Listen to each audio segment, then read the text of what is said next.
সুষ্ঠু নির্বাচনের পথে বরিশাল গণমাধ্যমকে চোখ কান খোলা রাখার আহ্বান বিভাগীয় কমিশনারের।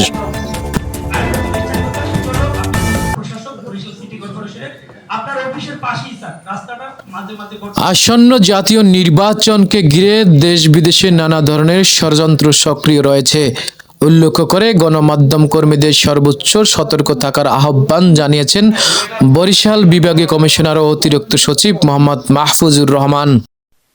বৃহস্পতিবার 11 ডিসেম্বর সন্ধ্যায় জেলা প্রশাসন সম্মেলন কক্ষে গণমাধ্যম কর্মীদের সঙ্গে মতবিনিময় সভায় তিনি বলেন, এই নির্বাচনের পাশাপাশি একটি গণভোট অনুষ্ঠিত হতে যাচ্ছে। সাধারণ ভোটারদের সচেতন করতে গণমাধ্যমের ইতিবাচক ভূমিকা অত্যন্ত জরুরি।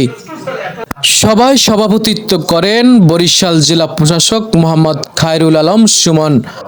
নগরীর বিভিন্ন সমস্যা ও করণীয় নিয়ে সাংবাদিকদের মতামত মনোযোগ দিয়ে শোনেন বিভাগীয় কমিশনার।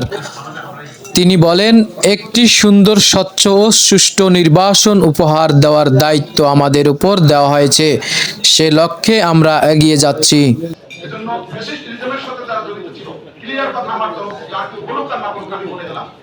বরিশালে যোগদানের পর এটাই ছিল গণমাধ্যমের সঙ্গে তার প্রথম আনুষ্ঠানিক মতবিনিময় সভা। সভায় তিনি জানান, বরিশাল বিভাগের 6 জেলায় 42টি উপজেলায় 78,83,000 ভোটারদের জন্য 2,838টি ভোট কেন্দ্র, 17,011টি বুথে ভোট গ্রহণ অনুষ্ঠিত হবে। ওই এলাকায় বিচ্ছিন্ন দুর্গম স্থানে নিরাপদে পৌঁছাতে স্পিড বোট কিংবা প্রয়োজনে হেলিকপ্টারের প্রয়োজন হতে পারে বলে তিনি উল্লেখ করেন। বিষয়টি নির্বাচন কমিশনকে অবহিত করা হয়েছে বলেও জানান। নগর প্রশাসক হিসাবে দায়িত্ব পালনকারী বিভাগীয় কমিশনার আরও বলেন, সীমাবদ্ধতা থাকলেও নগরের সমস্যাগুলো শনাক্ত করে একে একে সমাধান করা হচ্ছে।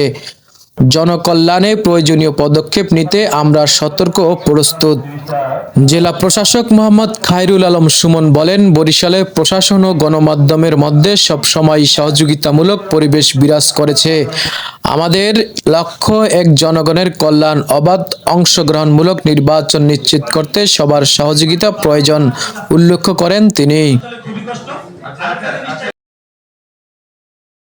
মতবিনিময় সভায় Barishal press club, Barishal reporters ইউনিটির নেতৃবৃন্দ সহ বিভিন্ন গণমাধ্যম কর্মীরা অংশ নেন। সভায় অতিরিক্ত জেলা প্রশাসক সার্বিক লুচিকান্ত হজং ও উপস্থিত ছিলেন।